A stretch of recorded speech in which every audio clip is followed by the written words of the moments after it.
What's up, everyone? This is the Demo Team Podcast. We're the only podcast supporting your addiction to Dance Gavin Dance. My name is Cash Spicer, and I'm here in San Antonio right now. We've got Moses with us as usual. What's up, man? So how was your 2-week break? It was good, man.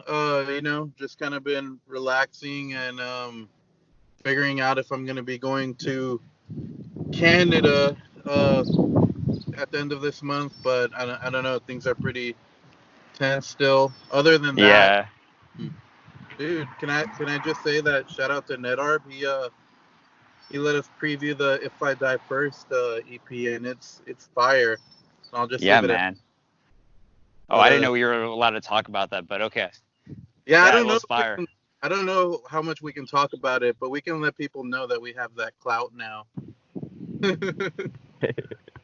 We Yeah, got I some mean, clout. if you got clout, you got to show it. Yeah. Yeah, Um, all we got was like a nice little taste. You know what? Final product is definitely going to be a much different thing, as they promised. Yeah, how we'll you see. doing, Ryan?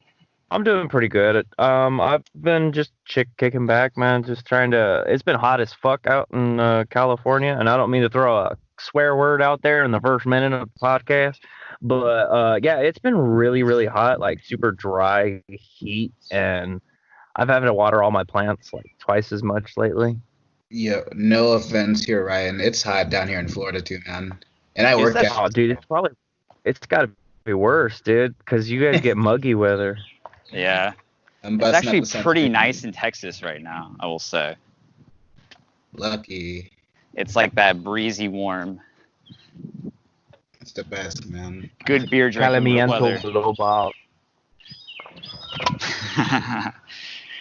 What about you, David? Bird. How was It's your a- time off?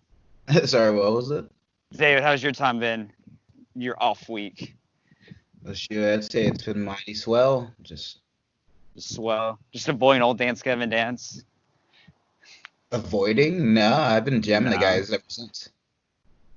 Especially the album of the day, Mothership. Yeah. Give that some love. So should we just dive into Mothership? I wouldn't have it any other way, man. All right. Well, let's do a little overview of the album real quick. Get beamed up.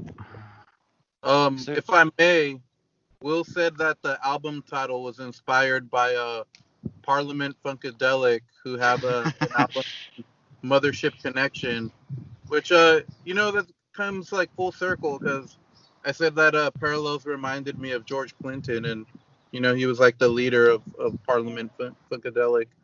So I for sure. Yeah, But P-Funk is cool. Yeah.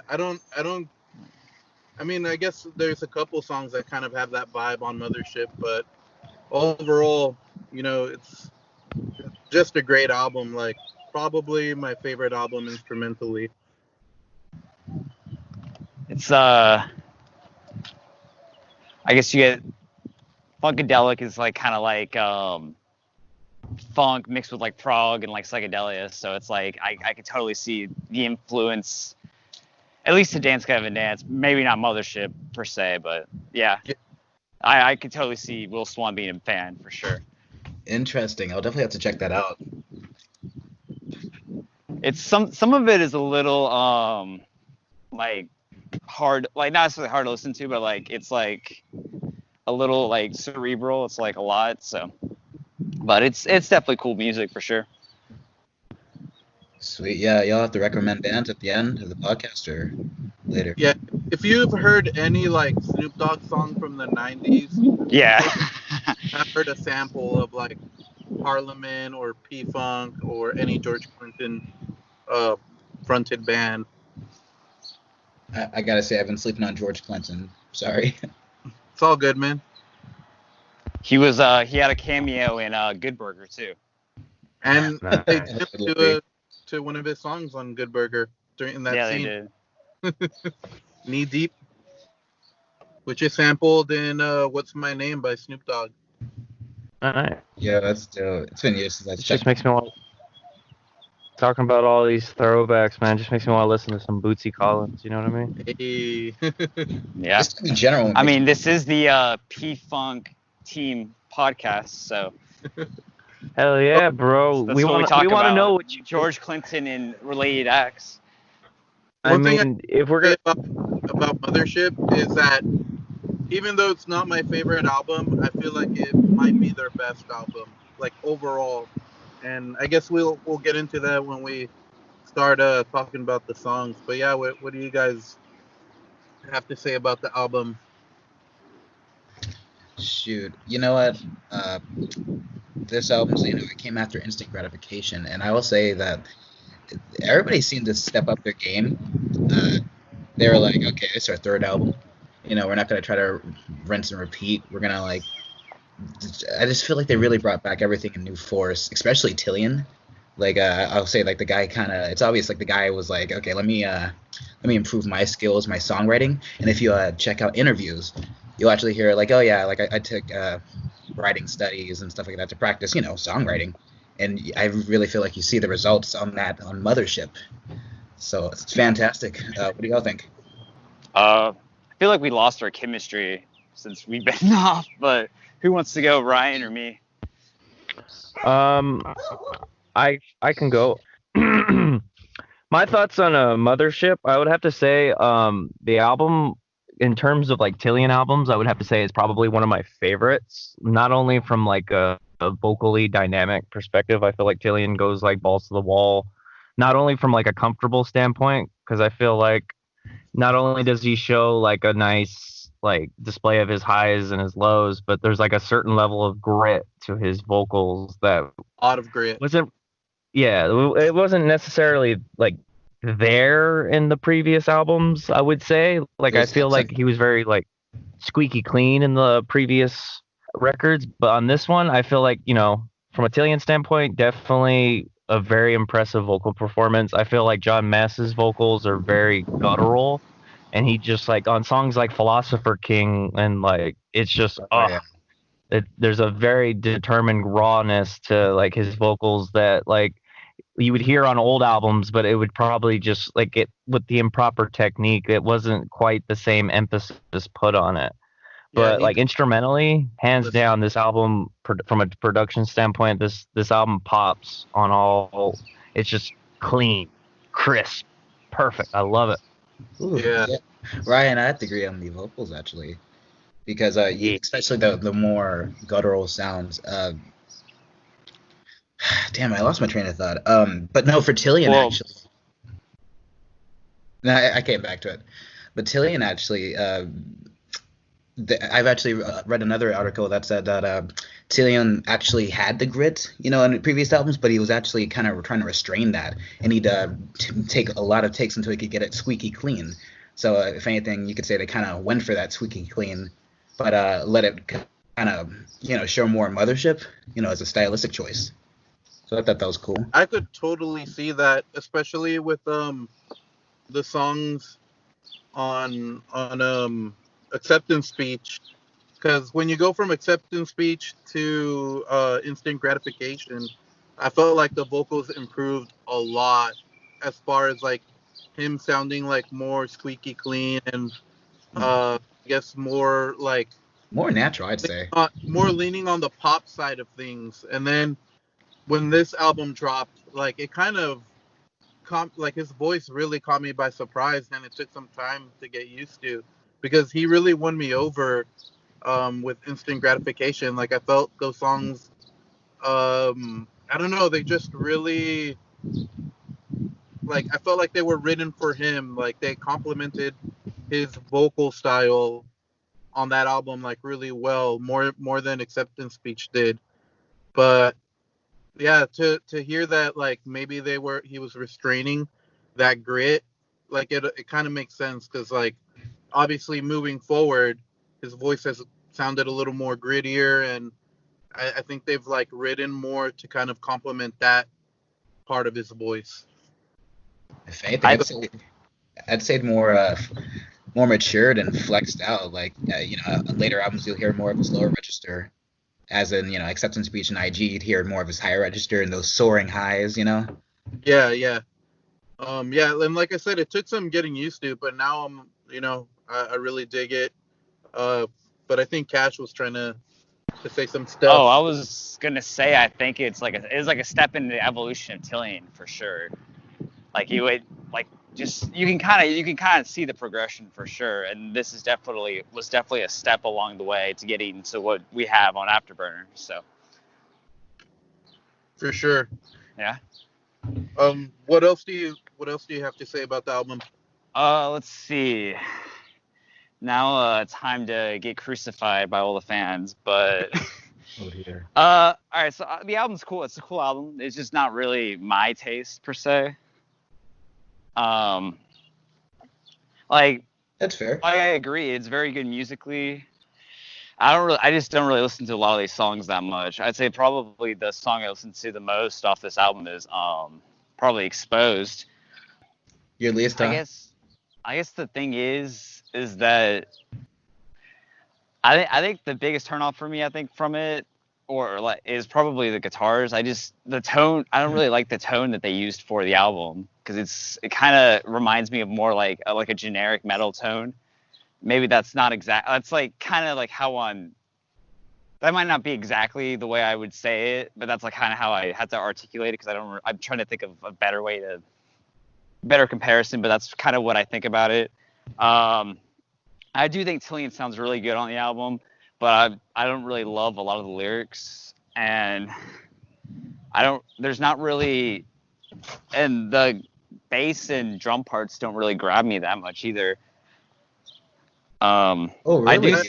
yeah. I get what Really? you're saying. Like, I don't know if it's really the tone though, because I feel like, man, I really love the tone of the guitars, but maybe like the writing technique. There's a lot of like sweeping leads and Oh, I mean, I think the It's- sweeping, like, that's fine because it's like, I think they were going towards a more math rock kind of sound, perhaps, but like I didn't think the tone they used for it like fit correctly, or like it worked, but it wouldn't be the tone that I would have used or the one that I would have preferred them to use for it. Yeah, gosh, I can actually understand a bit of what you're saying. Through listening to the album, I did notice that there was a bit of like more of a brighter sheen to the guitar and like the chords and stuff like that, and it did stick out a bit to me. But yeah, I'd actually say it really works. It say works that on some tracks, generic metal though. Like, especially for some like some of the tapping parts and some of the cleaner. Which is Yeah. like I like that stuff, but it's like it's just the tone that went with it. I wasn't really what I'd want. I will say though, I think the Yeah, album gets preference. really good as it progresses. I think they were kind of fleshing out what they wanted to do early on in the album, and then the songs at the end I think are really solid. I think Hey. this is my favorite Matt Mingus album for sure. And Really? I think it has to do with like the amount of double pedal of Yeah. like He brings album. it out, yes. It's really packed in there. Like they use it as a technique to make like a lot of the choruses or certain part of the songs like really sound big. Way And- happier, yes. Yeah, and I love that. Good stuff from Mingus. Do we have our top threes ready? Oh lordy. No, I thought we were just jumping into the song, but that's the first song. No, we gotta say our top threes. David, do you have yours? Oh, he's gonna throw me on. Okay, real quick, just looking You at can ask Ryan if you don't got them or Kat if he's ready. I gotta say Frozen. I mean, I think Oh, I got it more or less down. All right. I'd say Exposed, Chocolate Jackalope, really? and then I think Frozen one. But I thought you said Top three. I thought you said Exposed was your least favorite. No, I No, said that's the one I listen to the most. Really? Yeah. Interesting. Dude, it's a great song. Like I can't wait to talk about it. But Same. And What- actually, one other thing I wanted to say about the album, I guess, was that I think that there's a lot of like really good parts in songs, but I don't think the sum is greater than the parts sometimes too. I can okay. understand that mindset. Yeah. Especially because Dance Gavin Dance. Somebody like I'll get into it later, but somebody described like that the songs have like different scenes, like maybe like in a TV show or like a movie. So and like I totally get that. Yeah, I and, could totally see that. I get that vibe with Inspire the Liars a bit. Dude, almost every song. I think like especially like I feel like maybe this album has a couple songs that aren't that way, Like Frozen One and Exposed are kind of more. They're pretty cohesive, but Yeah, exactly. The full song is cohesive. There isn't a lot of change up between like your verse, The bridge, and dynamics. choruses. Um, yeah. David, did you have your top three ready? Oh shoot.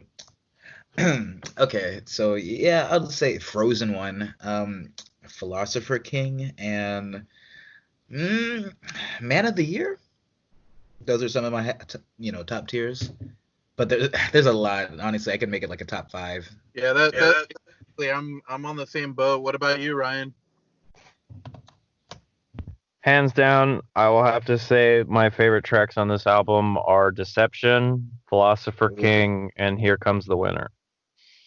Interesting. fine choices, fine choices. So for me, the top three was like really hard, and I think it was easier back before I kind of, started listening to the album again.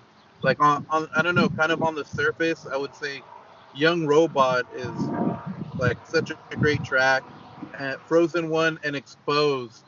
But I don't know, like there's songs like Inspire the Liars and Philosopher King, like those songs have like some great depth to them, and I really gravitated towards those, and Chocolate Jackalope too. But yeah, so gun to my head, if I had to say top three, I don't know. I'd probably stick with Young Robot, Frozen One, and Exposed.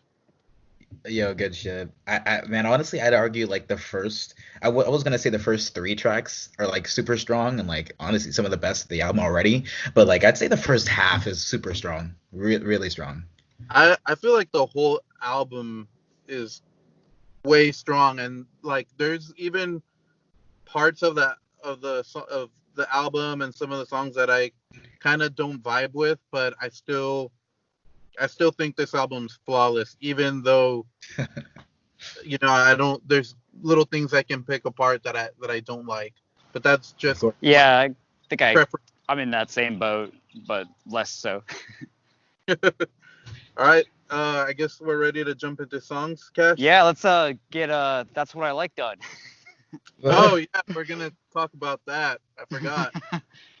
Yep, we So just had to tease y'all first. Oh, um, I didn't I don't. study.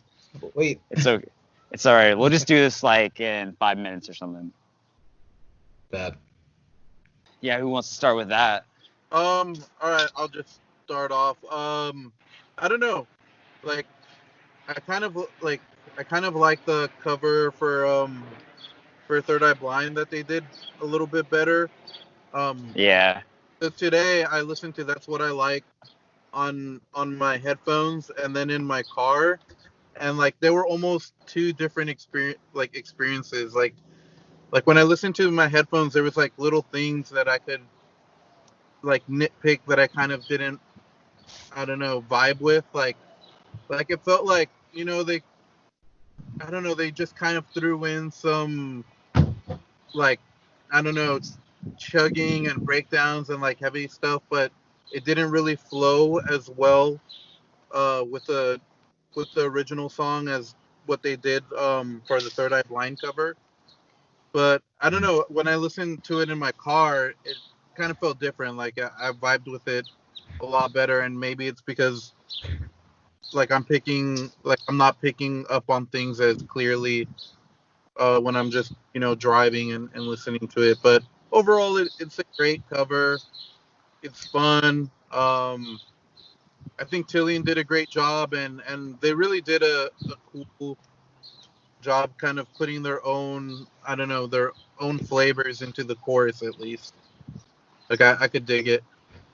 Yeah, I agree with that, Moses. And if anything, the one reason that you might think it doesn't flow as well is like even Will was kind of like, yeah, the instrumentals on this song are a little simple, so I kind of have to spice it up. So you have to add a bit of his own flavor. So he's kind of just having fun and maybe mix and matching parts to. Yeah, yeah, I kind of That's feel. interesting you say that, but you go ahead, Moses. Yeah, I'll yeah, jump on that later. I was gonna say I feel like it was kind of rushed and not too much thought went into it. Like they were just kind of, all right, well, we'll just add this part to make it sound cool or a little bit heavier, but like it kind of didn't go with the natural like flow of the song or something. Like it was more forced than what they did for Third Eye Blind. The Third Eye Blind cover that they did, I should say.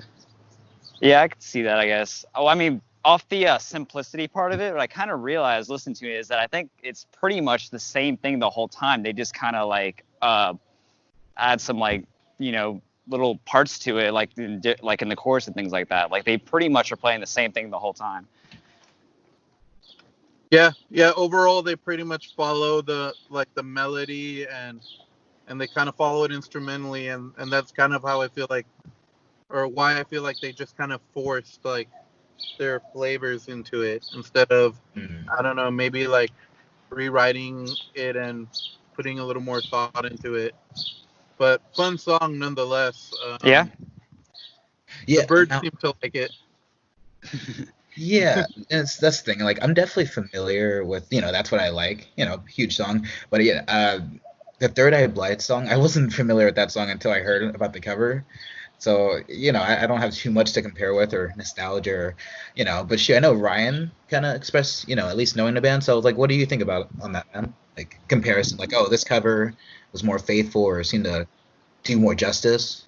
I'm curious. I mean, in terms of faithfulness, I mean, they changed up one lyric. Instead of strawberry champagne, it's strawberry swisher, which, that's Love pretty that cool. touch. I like That it. was, yeah. I don't think it rhymes correctly, though, but, it works. Hey, man, sometimes Dance Game and Dance don't rhyme. Or and has the right amount of syllables, but, it's Dance Game and Dance. Champagne, swisher. What are you talking about, syllable boy? Swisher. Champagne. There's like it's a two-syllable. Strawberry No, Swisher on fire. That was the problem. Just the fire. We added another syllable. Swisher on fire. Yeah. Strawberry champagne on ice. Strawberry Swisher on fire. Wait. He says fire. Fire. Yeah. Hey, it's getting really windy. My bad. It's all good. I almost wish they would have covered the sounds of San Antonio. I almost wish they would have covered That's What I Don't Like by Chief Keef instead. I feel like, in terms of it being a cover and everything, I think that's totally like the point. It's a accessible song for people who are fans of Bruno Mars to maybe check out Dance Game and Dance. I mean, if it wouldn't be the Bruno Mars song I would pick for them to cover, I mean, it would have been awesome to hear. Uptown Funk would have been amazing. Yeah. Right up their alley. Carat one, the 24 karat one. That'd be great. But I think that came out after this came out, so. Oh, probably. Yeah. Yeah. I mean, it was from Pop Goes Punk or whatever. So, obviously, they've never been, shy to pick songs that aren't from the time period. I mean, that's true. I mean, Chiodos was on it 10 years ago, and they did Flagpole Sitta, and that was from 10 years after. Well, 15. 10 years after. 15. Yeah. So it's I mean, if they were gonna pick a Bruno Mars song, that wouldn't have been the one I picked. Heck, I would even like to hear Grenade. That would have been interesting too. I think someone already did Grenade though. Yeah, probably 100%. On Pop Goes Punk. So. Yeah, honestly, but I'm just. Oh, go ahead, David. Sorry, but I could see that being a Johnny or Kurt cover. If they were still in the band, and they were trying to do covers, I could see Johnny doing Grenade. That'd be Johnny. I'm glad they didn't do that song. I hate that song. I kind of agree, but I mean, Johnny did it'd be fine. Yeah. All I'm saying is, if I had to hear them put their flavor on a song, it wouldn't have been That's What I Like. That's all I'm saying. That's what I like. That's what I like. Well, one thing I was kind of thinking about when I was listening to this is our view of Bruno Mars, I think, is kind of weird because all the songs, I remember when Uptown Funk came out, I was like, wow, he's bringing funk back. But then it all gets overplayed, and so we don't really appreciate how good of a musician and his versatility. So yeah, I can totally see that oversaturation. Totally play a part because there's tons of music that was perfectly acceptable. I mean, at one point I totally did unironically like the Black Eyed Peas, but the radio made damn sure I didn't. Dude, whatever, man. You gotta still like the Black Eyed Peas. They're I got a feeling, bro. You know what I mean? Like Dude, that my song. band covered that in middle school. Yeah. Iconic. hmm All right. Well, Well, actually, I had a few more things, but I'll make it quick before we Alright. jump into the ship. hell yeah. Um, I mean, it is pretty weird musically. Like I didn't really like it at first because it was so like that. The way the guitar's going, it was kind of like I don't even know how to describe it, but and it's kind of like off key too with the guitar parts throughout it. Um, I'm not exactly sure what you mean, but like I know I like there's like this little chorus part where Tillian's singing, and well, like the guitar is like the dun dun dun dun dun dun. Like I like the little effects they I'm have. mostly talking about the verse because I think the chorus kind of like fits all better in the chorus, I'd and agree. I think it could have been more funky too, but I think it was kind of a cool experiment, and it was their first cover, so DTD could have been more funky. yeah, who would have That's a good one. thought? Right? They've expressed that they do not like doing covers. So And they've done two though. I guess maybe they're. And this No. was also like I think this was the featured cover on that volume of Punk Goes Pop. there was a video for it. Yeah, and they released it as a single. I will say that I really like Tillian's tone on the song. Like it was kind of like a lower, sounded pretty cool and sexy. Yeah, I agree. I do as but- well. Okay, should we actually do Mothership now? Yes. See. All right. Chucky. Ducky versus the giant tortoise. What Who a wants name. to start? I was gonna say we get a feature on guitar from Zachary Guerin right off the bat. Dope. And I don't know. I would say that it's one of the band's strongest openers for an album. Definitely when it comes to the Tillian albums. Like I think it might be the best opener for sure. Like Might the be, guitar, yeah. the guitars Maybe. go. I mean, they used it for like a solid 2 years, man. I'd Yeah. agree. So the guitars go hard, but for me, Matt is a star in this song. Like I really enjoy how crazy he goes on the toms, like in the verses, and of course we get some awesome double pedal in the chorus, and he also goes off in like that post chorus writing the rhino part. We get a great performance from John and Tillian. Tillian definitely put some of that extra grit in the outro. Sure, I actually got a thing to talk about, on that Yeah. later. So the band actually did a Reddit AMA to promote the album, and somebody asked John about the tomato or the bisque tomato basil shit, writing the Rhino Pico de Gallo lyric. And John actually replied saying that he just wanted to build the hype for his new salsa, and that he would make tomato soup to warm him up after like a cryo session. So I don't It know, was man. an advertisement? I don't know if he was joking, but it's possible that the salsa was a thing before the lyrics, and like he's like, well, I'll just shout out my salsa that I'm coming out with. But it wasn't a Pico de Gallo though. I mean, I don't know. I never tried it. Eat it Yeah, with I haven't this either. product. I've seen pictures of it, and it wasn't Pico de Gallo. Doesn't even know his own salsas, man. He's making salsa for people. He That doesn't- John has always talk nonsense. Yeah, I thought it was interesting that he does cryogenics, but shout out Yeah. to John taking care of himself. Should no. I plug my friend's cryogenic company? Go right for it. now? Check out Cryozone if you're into cryogenics. I think they have them in Texas and California, Southern California. Yeah. Interesting. So, what do you guys have to say about the song? Honestly, yeah, like I said, they realize this. I'd agree. This is a really hard-hitting opener for concerts, for the album. This was a fantastic choice. Everything is just on full cylinder. And honestly, when I first heard the song, I wasn't like super on board for like the more poppy, like verses Talion was laying down, but like it's now I think it's a lot of fun. It's you got the guitar. It's the guitars I'd say it's just actually those chords that they use the chorus riff and then they jump into it and the Talion starts his chorus. And it's just like, wow, they're really evolving their song. And like I said, on instant gratification, they kind of they kind of lend towards a poppier sound to kind of help Tillian out. And I feel like it's really like evolves in that chorus, and they're really showing you, okay, yeah, we're really gonna run with this.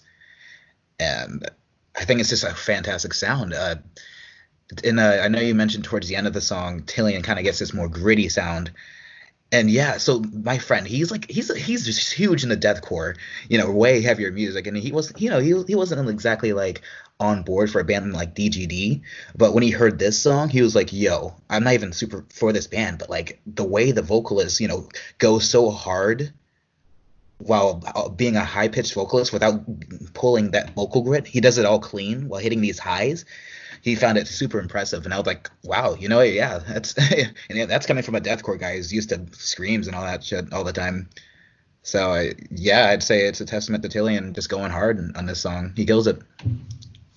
What y'all think? Correct me if I'm wrong, but wasn't there a riff used on this song that was used on Attack of the Young, Dashing, and Bold? Yeah, it's Is the that main match? the main riff in the beginning. It was reworked Nice. from the song.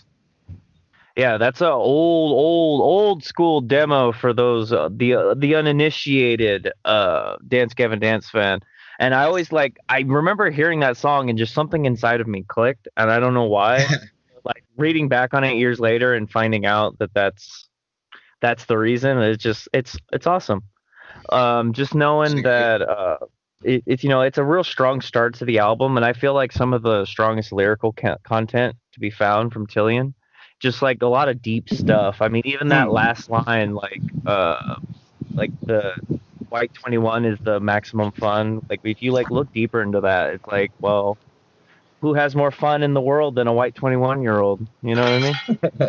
Yeah, You sure it's not blackjack? Maybe. But I don't I'd know. say Back. there's a lot to take from like this introduction, and like in terms of like opening tracks for DGD albums, this has definitely got to be one of the top ones, because like if I'm thinking about it, how many DGD albums start with like a sick little riff like that? Most of them come in with something somber or a little alluring, but this one's just it's just putting you into go mode. You know what I mean? There's like a hype behind it.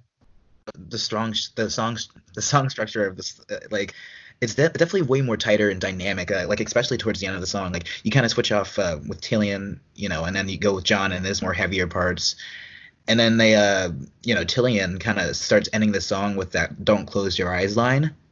Like I feel like that's a good example of the poppier soaring elements of his vocals, and then they kind of switch with John Metz and the heavier parts and the just the guitar and the drums, like everything, like they're just going ham, and it's just like hammering in like the end of the song. And I just think it's super strong writing. Yeah, for sure. I don't know. Does anybody have anything else to add? Cash is Yeah, next. give me don't one you? sec.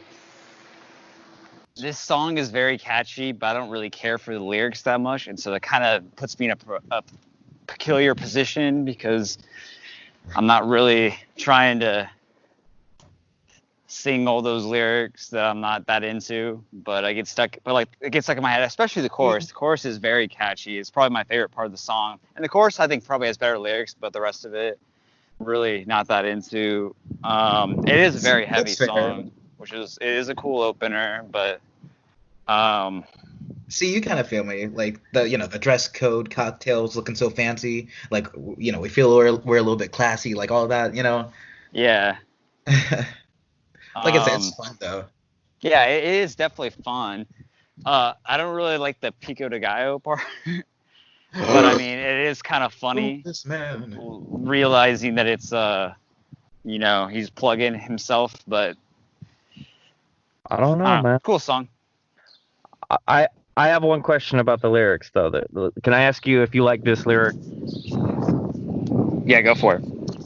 Okay, let's live in this delusion that we don't live in perpetual confusion and there's meaning to our lives. Yeah, Does come that? on, man. Yeah, I That's mean, That's some deep shit, bro. How can you not like that? Right? yeah, I guess that's the pretty best part. good. It's not really my favorite part of the song though. that's But I mean, yeah, probably the best lyric from the song. Like for the most part, the lyrics are pretty yeah. silly and tongue in cheek, but Yeah. I mean, what do you like? That's part of their lore, I guess, and like Well, I I think mean, really, that's that was only part of their pretty lore solid. after Tillian joins, except for Uh, John stuff. But yeah, for John stuff.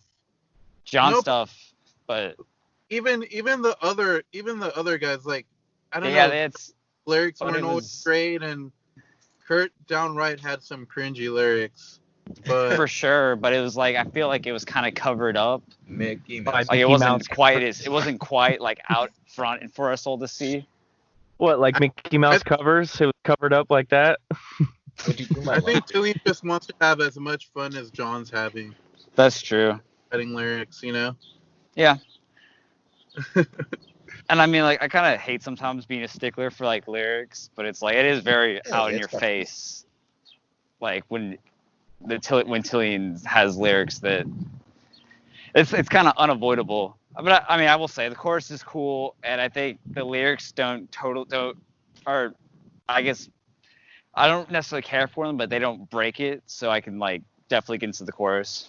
Yeah. You know, I you're not the only one, and I always like I kind of thought it's interesting how people are harder on Tillian about the lyrics than they are like with John. True. Like Oh, I well, think it's because John's Yeah, just screaming, they just let it yeah, fly. you can let that's it more that just fly, niche. I guess. So of course you can totally understand Pico de Gallo writing a rhino.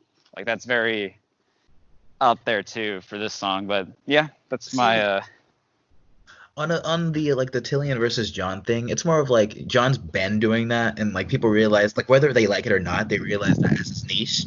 For Tillian, it's like like it's like whether or not you like what he's singing about, like, and like with a poppy persona he kind of gives off. It's like whether or not you're down for that. So it's up in the air. yeah. Anything else for this one? No, dude, I'm excited for Young Robot. Me too, man. Yeah, I'm good.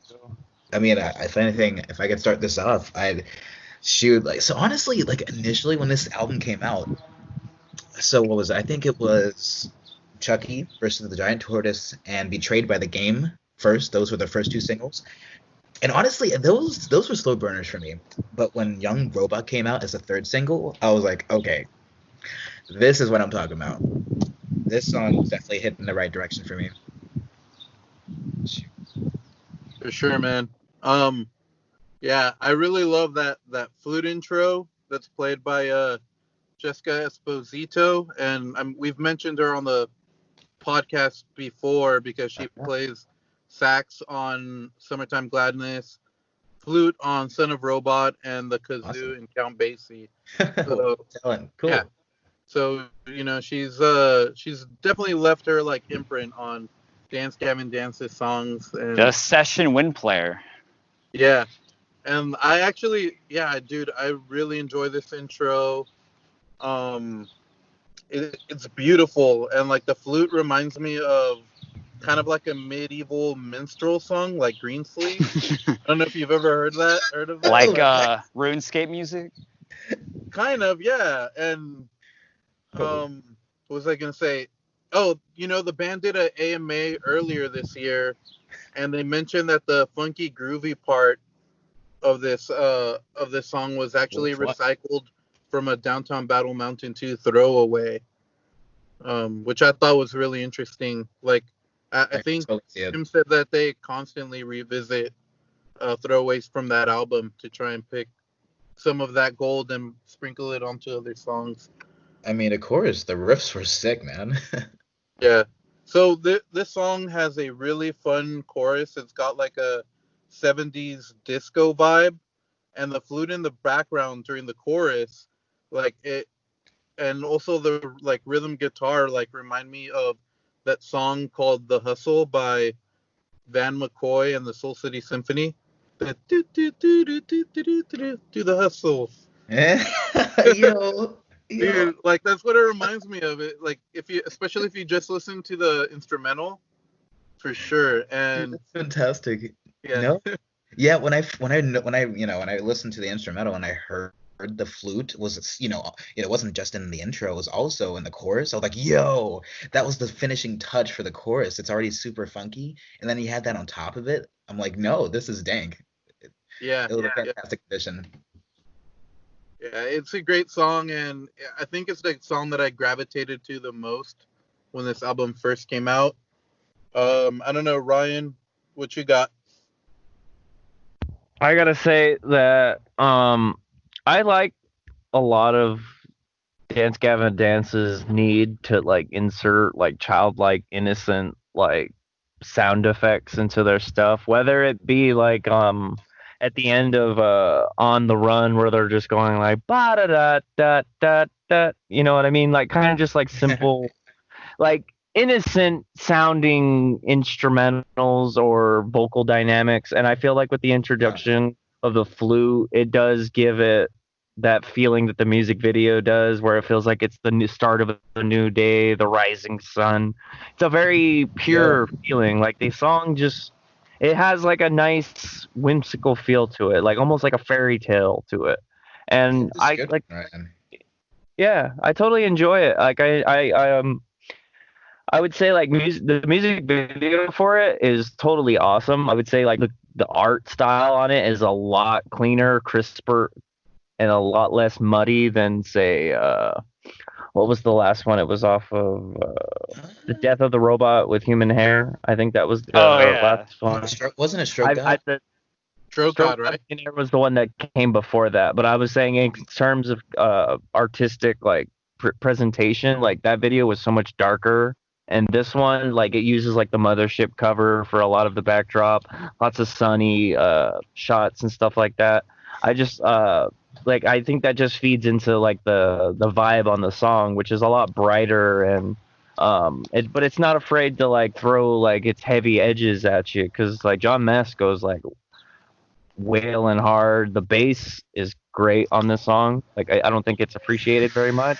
It probably What gets gets lost me in the mix a little bit to some, It but if it you listen to definitely the gets instrumentals lost in on this, the mix. what was that? I said it definitely gets lost in the mix. But if you listen to the I instrumental, agree for sure. it definitely pops a little more. And it's a shame that you have to listen to the instrumentals for these to get all the chock full goodness. But I mean, just when you have so many different moving parts, it tends to happen. But I think that's part of the beauty with Dance Gavin Dance. And Young Robot is definitely one of those tracks that is a joy to like pick apart and find all these little interesting things that it's got going on for it. You know what I mean? Yeah, there's actually this YouTube channel called the URM Academy, and basically this guy gets like the raw tracks from like producers for the song that he's gonna do like the episode on, and he actually did an episode on Young Robot, and like so on his screen you can see all the layers that make up the recording of the song, and like I gotta say that for the bass there's basically only 3 layers of bass, and it's not a lot compared to like the vocal tracks, the guitar tracks, and the drums. So, like that's kind of what like makes me understand of how the bass can get lost in the mix for a lot of these songs, just because there's so much else going on. But come on, Chris, bring that bass to the forefront. Like one of the reasons I really enjoy Wolf and Bear is, that's the other band that Tim's on, and or Tim's in, and you can really hear his chops in those songs because the bass is brought more to Yeah. the forefront. But yeah, so in the episode of that URM Academy, like it's really cool. You can see that like everything that goes into like making these songs. Like there's a certain part where you're looking at Tillian's vocals, and like they actually double his like his first vocal track, which is like his normal range, and then he does another higher octave behind it, and like they double that. Like it's really cool to listen to his vocal tracks isolated. And you actually get to listen to the bass isolated by itself, and yeah, the bass line throughout the song is pretty good. I wish you could hear it more clearly. Cash, what do you got? So this song, it's like I feel like there's like two really cool parts, but it's like basically like having two bridges in a song, and like I feel like there needs to be more meat. You know what I mean? And Actually, yeah, I feel like the song does like kind of like it loops back to a certain moment, and it's like, oh, it's already ending. Oh, okay. Like you feel like there should have been like another section or. Yeah, exactly. And I feel like definitely needs some more. Like I really love the funky part on this song too. Absolutely. And like I would be totally down if they just made like a whole song off the funky. But that's the thing. Like a lot of these songs, I feel like there's like parts that are really good, but like they get isolated in like a song, and they're just like a bridge where like you could put them in you could make a whole song out of it and like make a great song. But yeah, I mean, I kind of it is kind of like two bridges. It's like there's not really a chorus, and there's not. I mean, you kind of say like something is a chorus, and like there's not really necessarily a verse, like a traditional verse, but like it. Yeah, it's like it is a cool song. It's just I just want a little bit more from it. But that's pretty much my take on it. I like the song though, for sure. I get that, and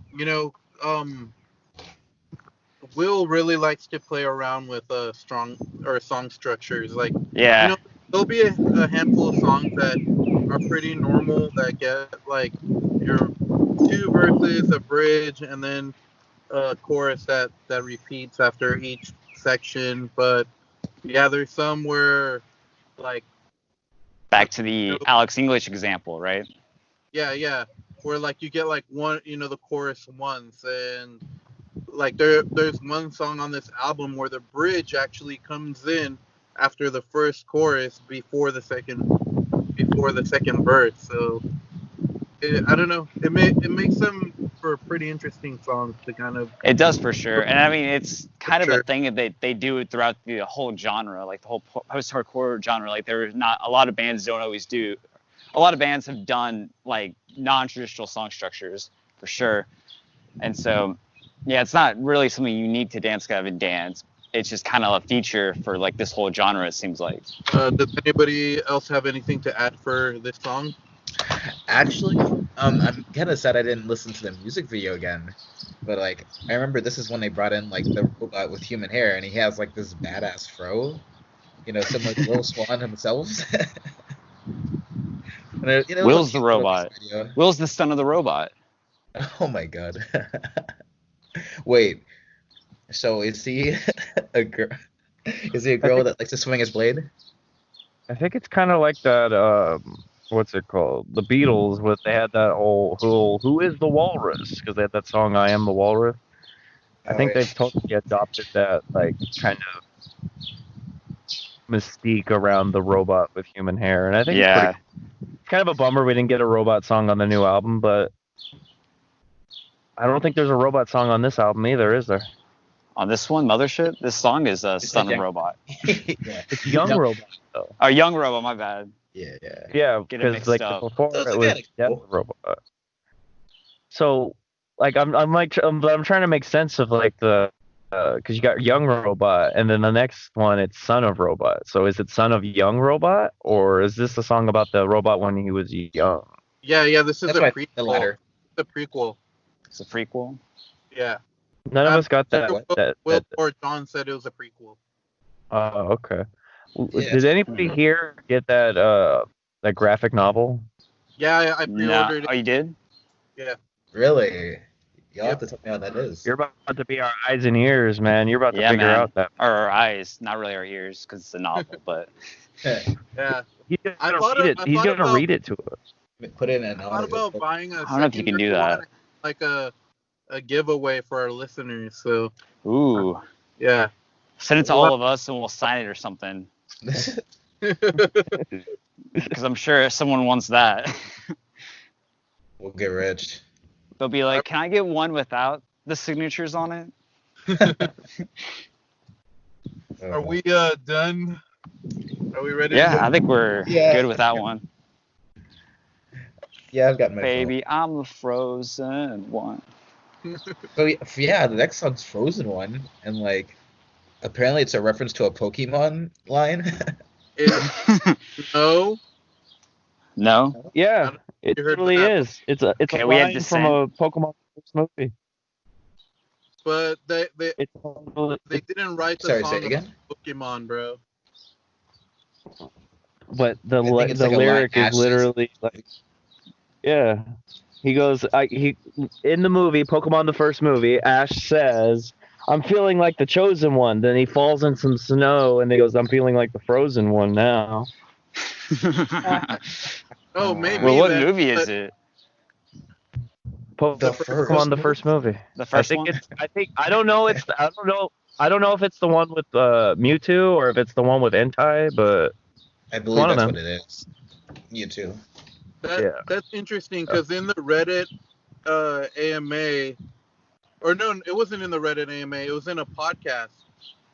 John and Tillian actually talked about this song, and they said that they wrote the lyrics after watching the '90s Orlando Magic 30 for 30 documentary. Oh, that was a good Yeah. one. What was Yeah, it? if you pay attention to the lyrics, it completely makes sense. Like, you know, Shaq was brought into the Magic like at a very young age, and Penny Hardaway was young, and like they, you know, the whole team kind of had this like The chosen one. potential to be like an unstoppable force. And then But it blows then- up and they Yeah. can't get a ring out of it either. Yeah, it was wasted due to their tension and jealousy over who would be the star of the team, the chosen Just one. Shaq being Shaq. Yeah. And But, Penny like- getting injured. Well, and then, you know, like they were like battling over like commercial spots and stuff like that. So I don't know. At least that, like I didn't hear anything about a Pokemon reference, but or they didn't mention it in the podcast, but they did say that they wrote it after watching that 30 for 30 Like- documentary. Why can't it be both, man? It can be, but Yeah, it they can be didn't- both. It could be, but they didn't mention it. That's what I'm saying. Maybe they don't. Maybe they don't want everybody knowing they're big ass weebs. But man, to me, They don't want this is- everybody knowing on that. to me, this song is definitely like top tier Dance Gavin Dance. Like, it's just kind of really fun and fast paced. It's got a pop punk feel to it, even though it's not really like pop punk. I don't know, structure, but I think like Matt's drumming like helps create that vibe, and we get like some great like noodly guitar. Oh yeah. And it definitely has like some of my favorite like Will Swan riffs for sure. And like Tillian and John's vocal performances are great, but there's this little section which is like the post chorus where it's just John before Tillian starts singing about being the frozen one, and like his rhythm and delivery is like so good. Like, it's my favorite part of the song for sure. Oh, And of course and drops it. like, yeah, of course the song comes together with this kind of like bouncy outro. I've seen them play this live a couple of times, and it's probably like one of my favorite songs to watch them play. Shoot, I wouldn't blame you, dude. What? Yeah, it definitely looks fun as fuck. I mean, it sounds fun as fuck to play. No joke. See, like this song, it really feels like there's this like they put together a bunch of fun chords. They get a fun strumming pattern. And they're just wilding out. Like I said, it feels like they're just kind of it has like a more post-hardcore feel. They're just kind of wilding out and having fun and writing a really kinetic rock song. You know what I mean? Like, of course with the tapping and the switching with vocals and it being all fast paced. Some Tillian parts. Yeah, I agree with the pop punk reference. Where he's kind of singing like, what is it? Stop that! You don't need, you're not no friend of mine. Like whatever he says. Sorry, stuttering, but yeah, no. It's a lot of fun elements in this track, especially those breakdowns. Actually, like with a lot of tapping, the chugging, and John going ham over it. And I love how it comes back and ends the song. Like, no, it's a short little banger, but it's definitely one of my tops. Like I said, it's my top 3 probably. Did you put it in your top 3? I did. I had to. Same. I did too. I think we all did except Ryan. Ryan. Yeah, brothers. Because I'm not basic. Oh, he's not a part of the Brotherhood. I see. Yeah. Man, what the fuck is this helicopter doing out here? Y'all got follow me birds, around. helicopters. You got all kinds of shit trying to get in and listen in on the Demo Team podcast. These are the sounds of San Antonio. Shout out San Antonio. I know there's a lot of post-hardcore fans out here. Definitely a lot of Dance Gavin Dance fans. Stop that. You ain't no friend. We don't believe So who's that. So I guess, should I go or? Go for it, man. All right. Song. I don't really have anything like to knock on the song at all. Yeah. This song is very fun. It's I love how it's a fast-paced song because like I feel like Dance Gavin Dance needs to do a fast-paced song like probably at least once an album because they always sound cool and they're always fun as fuck. I think talking about the chorus, the Chosen One part being from Pokemon. I think it's kind of interesting how your post-hardcore, emo, whatever bands. I mean, like C4 Cinema, they'll name songs like ironically after like cultural references, but then like Dance Gavin Dance usually will like take it to the next step and like make a whole chorus about like a reference like that. So.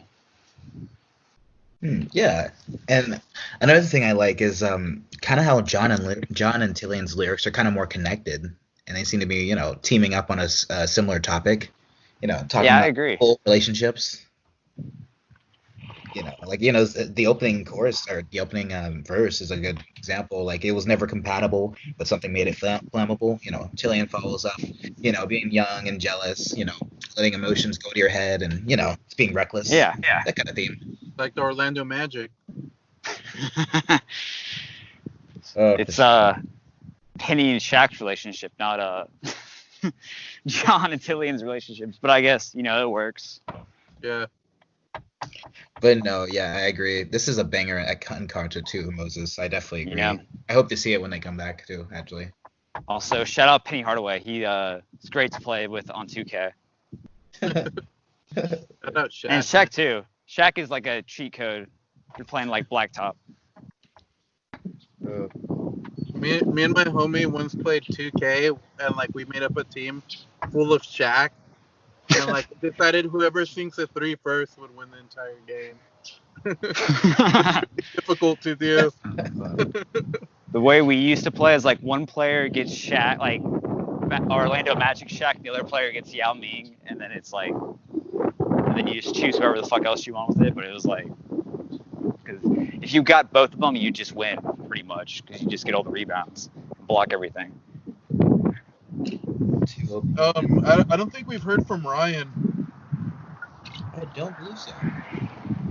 About Frozen One, I love Frozen One. I dig what this song is about. I feel like it's a really good deep cut for to keep you going into the album because, like, Chucky, that's a very hype song. I feel like Young Robot is a little bit of it's a nice little slowdown in terms of like how fast and high octane this album can get. But with Frozen One, I really enjoy it. I feel like it's vibrant. It's got a very nice sheen on it that it feeds this need for you to just like want to hit the replay button like right in the Yes. middle of the song because you're like, shit, there's a lot of good stuff going on here. And I want to give like special credence to Will's guitar playing on this track because Will Swan on this track is just fucking sick, dude. Like I really enjoy like his guitar work on this, and it gives me like early day like Fall of Troy, like just noodling and just like popping all over the place, You and like like the just like chords, little yeah. chugs here, yeah, little chord chugs here and there, like to complement it at the end. Just beautiful stuff. See, Just I'm go for sorry. it. I'm sorry. I'm just like this song is a beast in its own right. It's super kinetic. Like there's just this energy, and it's super contagious. It's just a fantastic track. Go ahead. 100%, dude. Like that's exactly what I'm talking about. Like, there's a reason why y'all three picked it, like in your top three. Like, it's not like I know I was making fun of y'all saying that you're basic and shit, but like like, I get it. I 100% like. It's surprising to me that it's only a 2 minute and 48-second song because it feels like it goes on, but it's not like not a dragging, not a it doesn't feel like it's going on too long or too short. It's just it feels like a moment suspended in time, and it's blissful all the way through. Right? It keeps it moving. I think it's the Yeah. highlight of the first half of the album, honestly. I don't know, man. Do you know what's coming next? Oh yeah, I do know what's coming next. Flossy Dicky Bounce, man. Who wants the Flossy Dicky Bounce? I don't know if I really want to Flossy Dicky bounce, to be honest. I don't really know what it is, but Erectile Sounds like a dysfunction? hard dance. it's All right, erectile dysfunction. That's what it is. Sounds like it. It sounds like I don't know. Nah, I'll pass on what I think it sounds like. Dude, no, forget the whip, the nene, the Dougie, The Flossy Dicky all that. bounce. Yeah, Wanna how do do you a do a Flossy Flossy Dicky Dicky It's bounce? been a while since they've had like dances with 3 names to them. That's more like a 50s thing. It seems like. The jitterbug.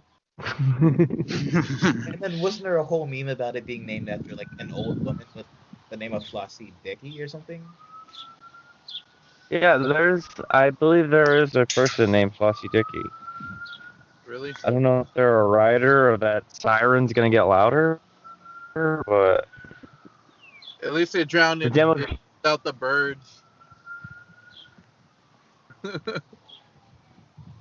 Oh shit, my bad. I'm sorry. It's all good. Well, so Flossy Dicky Bounce. As much as I love this band, it's kind of unfortunate that I do not love every song. Don't get me Yeah, wrong, I this feel song- that for sure. This song is like really fun and kind of like funky. Oh shit, my bad. Dog came out of nowhere.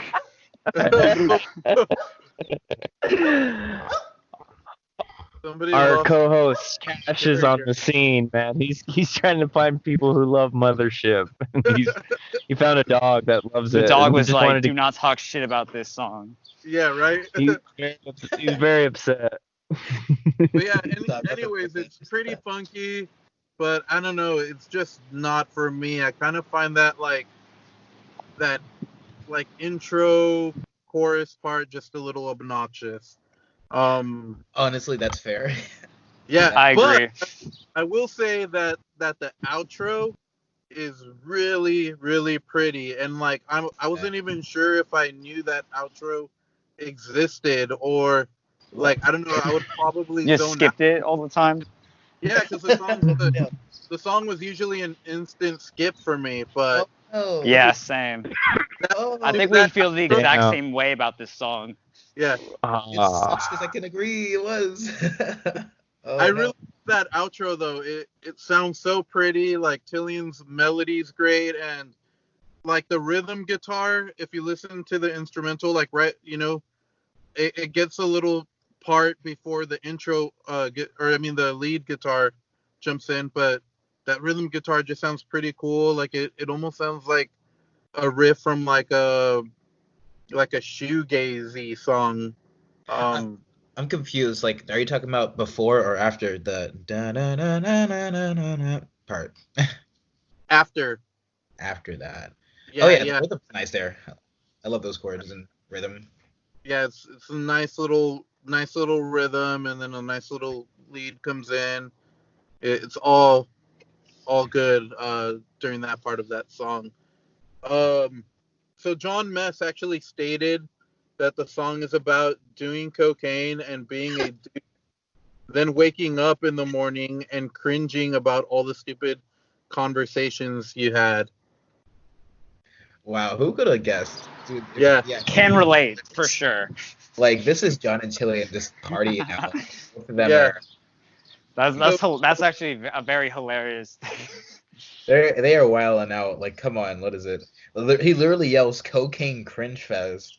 yeah. Uh, what is? Matt actually says that it was his favorite song to record and one of his Oh god, favorite songs to play live. Well, they're probably having lots of fun with it. Yeah. And no. then for all you gearheads and pedal nerds, the main effect that Will uses on this song is a sub DK octasynth. So I don't know. Shout out to that pedal company for creating a really obnoxious effect. See, yeah. So what is this? Like, I know you said like the intro was a little annoying. Like, I feel that, but like, I don't know. It also there's a bit like of fun to it. Like it's the da da da da. Like I noticed in more recent albums, like Will's kind of playing on the more like fun, bouncy kind of riffs here and there, and it's like this is like one of them. And like I was like, oh, I don't know. It's a little, it's a tad on the goofier side. Like I don't know. Like When I'm listening to the instrumental, like I don't mind it as much, and like I yeah, really don't mind, John screaming, but something about them together is just really off-putting. Like I don't know. dude, I'm with you. Like I like one or the other, but like separately. Like Yeah, John's always great. Like him, like repeating "Cocaine French Fest" over that. Like something just doesn't click. Or I wish he like would have had like he screamed like "Cocaine French Fest" and then had like a separate line to like eat. But I don't know. Just repeating that one line over it, just like yeah, I can agree. yeah. I do love John's like screaming. I guess it's the pre-chorus or the end of the verses, like right before they jump into the second, cocaine cringe fest. Oh, you mean the breakdown? Yeah, yeah. He goes ham in that. Dude, okay, that's like my favorite part of the song, besides the last.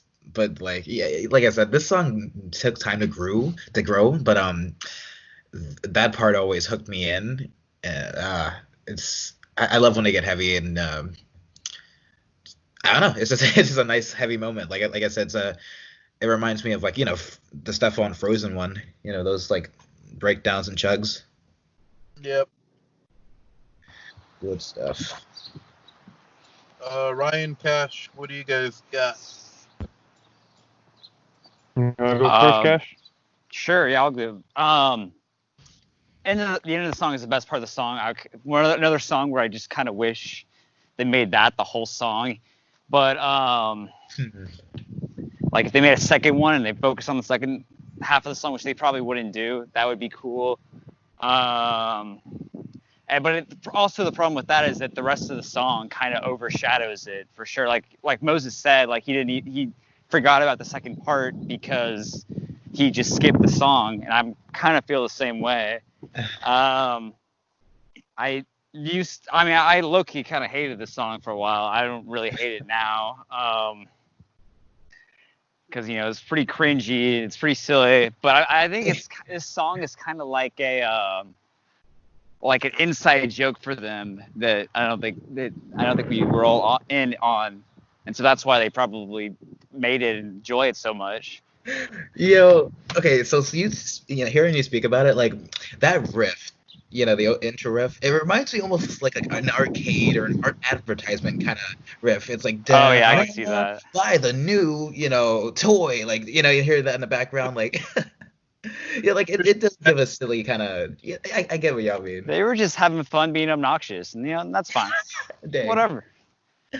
Who are we to judge? We're on a fucking podcast. Being obnoxious.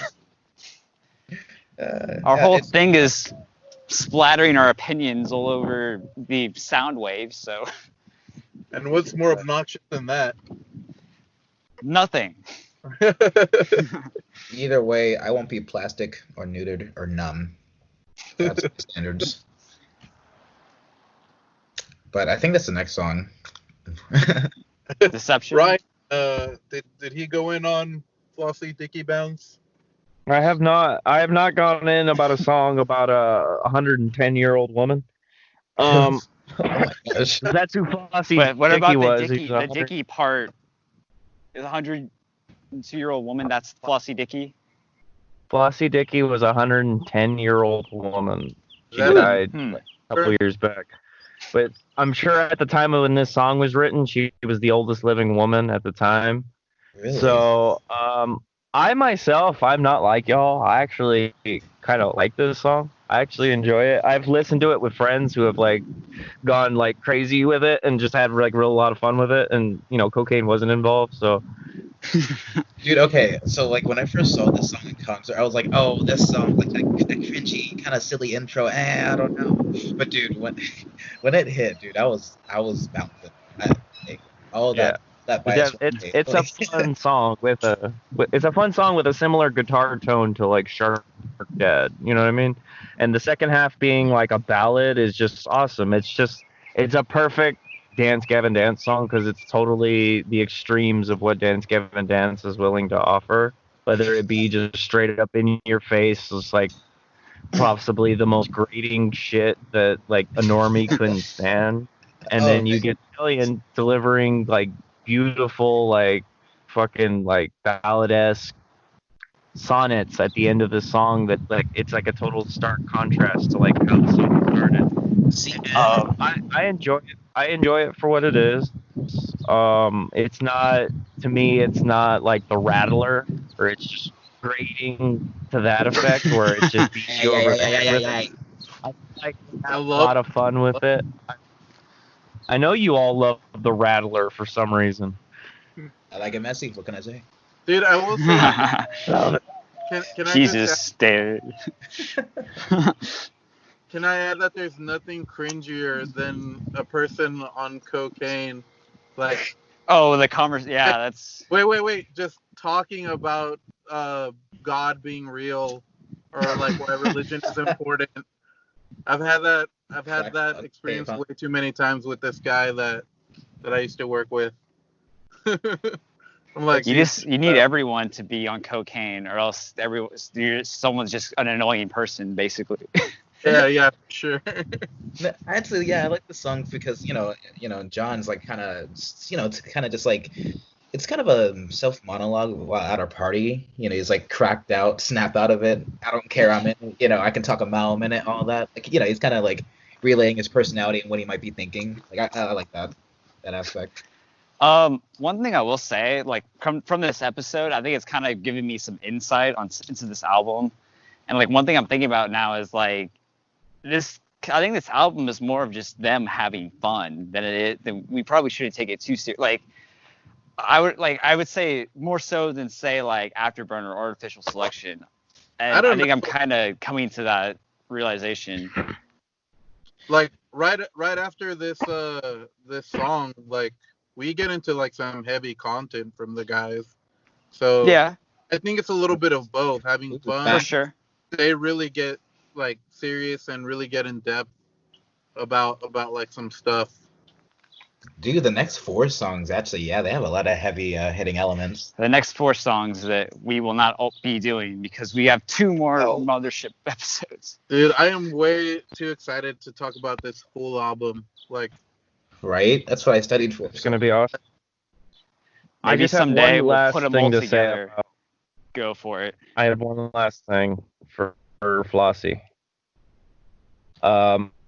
Did you guys hear it Cringe Fest or Christmas?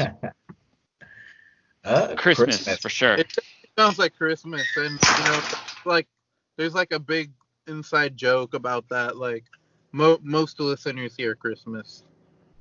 See, yeah, like my first experiences was like a live video of this song before it was released, so it sounded like Christmas, kind of, Yeah. I heard Christmas at first, but now that I know it's Yeah. Cringe Fest, I can't hear anything else. And I'm like, I always wonder, like, how did I hear Christmas? See, John saying screaming Christmas makes me like it that bit more. So it's like, okay, this is my headcanon now. Like It's a that'd be Cringe kind of Fest like Christmas. a cocaine Christmas party. Hmm? Everybody's just being jolly for the holidays, playing with the snow. Yeah. Jolly for all that snow. Yeah, that Yo. I like that interpretation for sure. But I got a new idea. New idea for a meme. Good. I got a new idea awesome. for a party. Sign me up. The demo Alright. team office party, office Christmas party. It's gonna be lit this year. I'm there, y'all. But yeah, overall, yeah. Like I said, this is another song that grew on me, and I realized like it has a lot of good elements.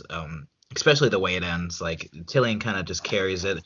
The guitar, the chords, the mood it sets, and like it just ends nicely. And it's like, yeah, that was a satisfying experience. Fuck yeah. Somebody should make that outro and like cut out the rest of the song. Whenever you do that. Like I would Totally. all the time. Make it a part 1 and 2. I mean, that's kind of what I said earlier, I think. Yeah, But I don't think they would do it because they don't really do that. But like they have part like a twos of songs, listener. but they're not the same song like ever really. yeah. True. Yeah. They just guess- should have never done that with Hot Water on Wool. Well, that's not exactly what that. It's like one song they split in half. Oh. What the Oh. hot water on wool? Yeah. Dude, that thing is so stupid. I Like hate it. it is like the worst split of a like it's pointless. Like, it it's the doesn't worst even- split ever you could do. Anyway. But Like, like it works though, because like the second part of it sounds good I mean, Yeah, yeah, but- especially when you jump in. on its but- own. Coming in from like the middle of the song, there should be like a better transition. It's kind of like back when like old emo, where like they would do just like they just drop out for a second, then come back in, like Cap'n Jazz, things like that. Yeah, I just hate how it literally cuts out Kurt. Like, and I won't forget what it means. And then it's like why? It's like what the It was why? just a weird part to cut. It's it off. more. I think it's more Spotify or Apple Music not transitioning correctly. It probably sounds like fine on like vinyl, but I don't know for sure. Oh yeah, for sure. Because there's like a Oh, man. little delay. Either way, bad take. Starts like on streaming services or whatever. Mm-hmm. Yeah, so I don't just extra crap points right there. But But that's anyway. why it's done. But anyway, that's a song and album we'll get to farther down the line. Yeah. Yeah, so like that's even a sad- 3 years from now. Probably. So I guess we're gonna do recent listens now, because we all got other things to do. We all got recent listens to listen to. Yeah, we need recent listens for this week. That's what we're about to do. Yeah, especially because we had that week break. I feel like I have a lot of recent listens. You know, actually, I was worried I'd have too many recent listens, so I basically just did the second week break. That's So I'm gonna smart. just fill it up. Not that I ended up listening to that much music though. One thing that I have been listening to is that new Andres. He dropped the Multiverse 2 on us. That features Kurt, Travis, and Donovan Malero from Hail the Sun and Cianbar. We all know who he is. Mm-hmm. Pretty dope track if you guys haven't heard it. Yeah, I need to get on that. Oh yeah. Dude, there was an Instagram live that Kurt did, and he was pretty stony, and I don't know if he was planning on like if it was planned out or whatever.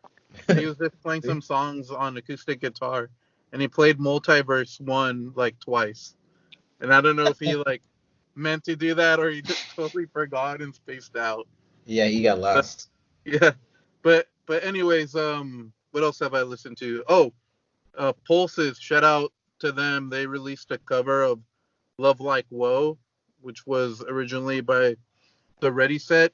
I'm kind of unfamiliar with that song. Like I know that it exists and I know that the band exists, but I've never actually heard it. But the cover's good, so I'm sure the original's okay. Wait, Love Like Whoa. Like Love like whoa. Love Like Whoa? Like that song? Sure. I mean, It has maybe that one chorus. Like I can't remember. I like definitely listened to it before. I just don't remember how it goes, and I do need to listen to the cover and get around to that. it's great and great guys. Shout out to Yeah, them. definitely. Lilac Kings have a new song named "Letting Go." If you're a fan of like Anamoria and Dwellings, check them out. They're great. I don't know. I always see people that listen to DGD mention them, and they're definitely kind of like in that realm of groovy swancore. And then speaking of Anamoria, our buddy Joey Holiday has been extremely busy these last couple of weeks. He dropped his first single as a solo artist, and it's a banger. It's got like strong, like Michael Jackson pop vibes, and besides that, he did like some guest vocals for a band named Valenci and another band named Two Bloom. So check all that out. Check out Joey Holiday. Can't wait, till we get some new Anamoria. But for now, we got some Just songs to hold us over. And just then just Moses, just to correct you, it's Valency. Valency. There we go. Yeah.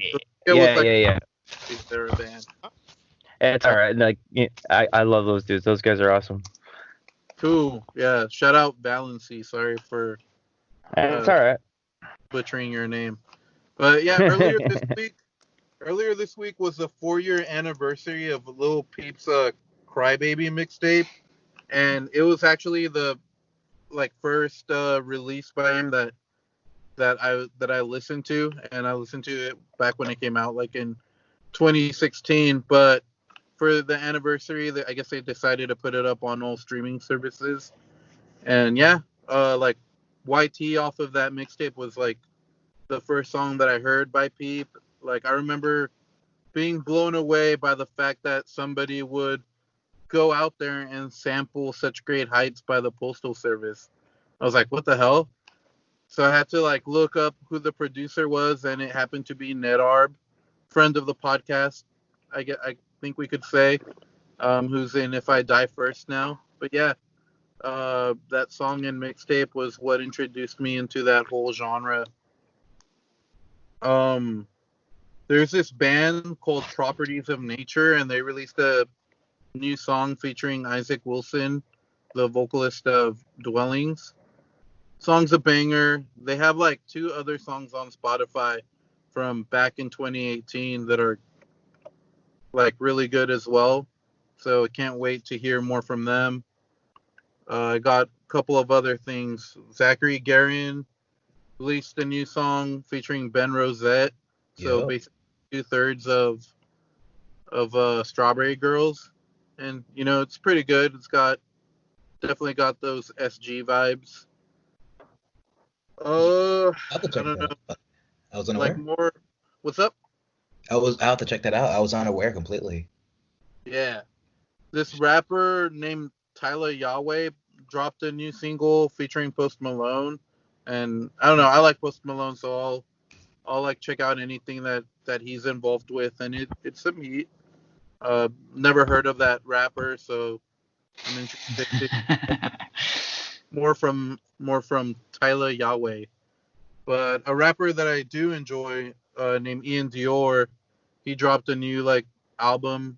It's actually pretty short, like 9 songs. Like who's dropping 9-song albums nowadays? But yeah, it's pretty good. And then there's this band Surfaces. They kind of blew up with their song Sunday's Best. Like it got like really big on TikTok. And I don't know. I always saw it on my Facebook before it blew up on TikTok because they were like one of those bands that like paid for an ad and they must have paid a lot of money because it would always pop up on my feed. But they blew up and they use that to their advantage. They have a new song featuring Elton John, which is pretty interesting. I don't know. I liked it. It was pretty catchy. And then the last thing that I've been listening to is Kid Leroy, who's this rapper from Australia. He started popping off last year, and I guess like it caught the interest of a lot of people. Like, oh shit, Australia has like good rap out there, and like I don't know. Yeah, but he's actually pretty good. Like I don't know. He had a relationship with like Juice World and like all these other rappers, and like the new song actually features Juice World. So I think it's maybe the second or third song that's dropped ever since he's passed away. So shout out Kid Leroy and Juice World. What have you guys been listening to? I'll go. So I was listening to a lot of Comeback Kid earlier in the week. Oh, nice. Yeah. Which era? Like the early stuff. Like Wake Up the Dead or Wake the Dead or whatever it is. Yeah. I was listening to him because one of those like like emo post-hardcore or whatever Facebook groups or whatever had a put a video out of it. I was like, okay, I guess I gotta listen to this now. I kind of went really, really into Bill Murray last weekend. Like listened to like pretty much the whole discography. That was fun, a little sad, but there's this English grime rapper, Scroobius Pip, and I don't know. I listened to him before, and he came up in my shuffle, and I was like, it's a cool name, very English. So I was like, I'll check it out, listen to it a little bit more. Listen to Paramore's Riot a couple times. Yes. Classic. Whenever I do stuff for this thing, I'm like, Moses, you're the Paramore guy. That's kind of I do have like a lot of people like I like associate like a band with them, and so. What's your favorite song off of Riot? I need to know. Probably Crush, Crush, Crush. I think. Interesting. How about you, David? I got one more thing though. Ooh. Okay. Or, wait, are you asking for the from Riot? Yeah. Yeah. Yeah, real quick, I'd have to say probably Hallelujah, and that's what you get. Like, I don't know. That's an interesting pick, Hallelujah, because I'm not that into it, but I could see why people would I like thought it. both of those were interesting. Like my favorite's Miracle, and it's kind of like a lesser known track, but it I don't know, man. It just goes really hard. Like the verses, and it's got like a really catchy chorus, and I don't know, like that or When It Rains. Like they're kind of like deep cuts, but they're really good. Definitely. I agree. But no, like Hallelujah is for me. It's just a really fun song. I actually learned it, and it's really fun to sing and practice. So yeah. You know that they've had that song written way before they even released their first album. All We Know Is Falling. It's like one of the first songs that they ever wrote. Oh wow. So an older one they had on the back burner, huh? Yeah. Shoot, but it's good stuff. I like it. Mm-hmm. Yeah. Cash, you had more stuff? Yeah. Just one more thing. So I'm visiting my grandparents this weekend because before coronavirus shuts everything down again, because that's probably what's going to happen. Jeez. So they're this around noon, they're like, we're eating lunch or whatever, and they're like, put on some music, and Secret band. no, not Secret Man, but they're not really into like rock and roll. I mean, like they like the old stuff, but like they're mainly like conjunto and country music. I don't know if y'all know what conjunto is or not, but it's like the Mexican version of like, it's very like Tex-Mex like version of like country music. Wait, Excuse me? what was the genre of music? Conjunto? Conjunto. It literally translates into like country, like in Spanish. Conjunto, it's like a really bassy guitar and like accordion are like the main things they have in it. It's a very Texas thing. And it's pretty close to mariachi, but like it's a little different, and it's a lot more basic because it's more of a a country thing. So Yeah, I think I think like a lot of people refer to it as Tejano. yeah, Maybe well, I think because probably that's Spanish for like Texan.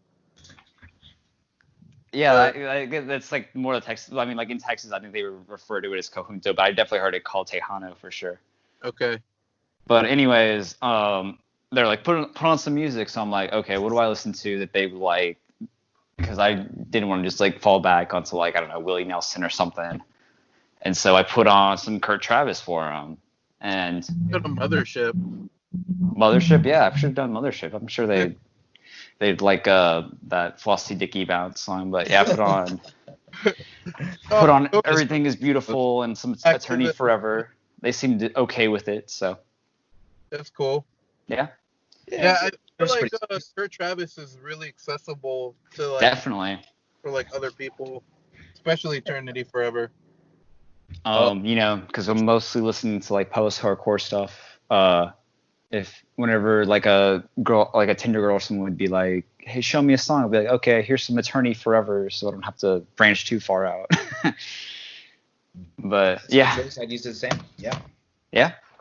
But that's it for me. So Nice stuff, man. Um, I suppose I could go.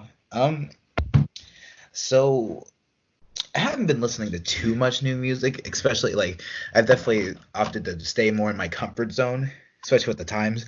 But I know Ryan and Moses were trying to throw me into the band from first to last. Apparently an older band, from like the early 2000 scene. One of my favorites. Yeah, and so I really I mainly like kind of listen to like the first three albums. Mainly the first two, like the third one, I'd probably need to give like a second or third listen through. But what is it? What is it called? It's My Teen Angst Has a Body Count, or Dear You know where Diary. it's from? Do you know what that quote's from? The album title? What's up? What is it? Dear Diary. Does anybody know? It's from Heathers. Yes, Heathers. Heathers. What's that mean? Like, It's an 80s movie full of sarcastic wit. Who's in it? That girl from Beetlejuice and It's got forehead guy. He's in Mr. Robot. Christian Slater and what's her name? Fuck. and Edward Scissorhands. What the hell's her name? Oh, and Stranger Things. No. Winona Ryder. Yeah, Winona Ryder. I kept thinking of Johnny Depp's tattoo, Wino Forever, and I could not think of her name. so hot. Because he got her tattoo on his body, and then they Yeah, they broke both up, got so he tattoos of each just other. changed it to.